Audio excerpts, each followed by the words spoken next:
లో ఒకతను ఏం చేస్తున్నారు బాబా అన్నాడు. బాబా మాత్రం మౌనంగా తన పని తాను చేసుకుపోతున్నారు. ఆ నోట ఈ నోట ఈ వార్త గ్రామమంతా వ్యాపించింది. అందరూ ద్వారకామాయి వద్దకు వచ్చారు. బాబా, ఏంటిది, మీరేం చేస్తున్నారు అని ఒక ఆమె అడిగింది. గోధుమలను పిండిగా విసురుతున్నాను అన్నారు. బాబా, అది మా పని, మేము చేసి పెడతాం కదా అని బాబాను అక్కడి నుండి లేపి వారు ఆ గోధుమలను పిండిగా విసిరారు.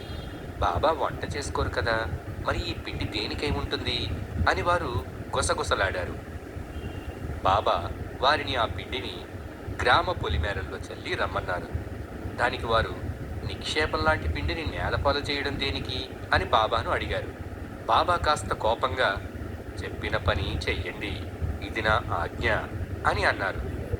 బాబా చెప్పినట్లుగానే గ్రామ పొలిమేరల్లో గోధుమ పిండిని చల్లారు. కానీ దీని మర్మమేంటో ఎవ్వరికీ అర్థం కాలేదు.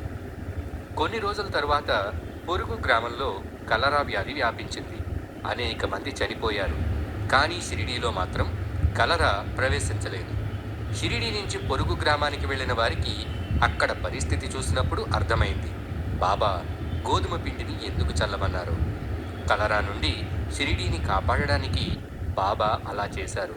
ఈ విధంగా బాబా షిరిడీని కలరా నుండి రక్షించారు.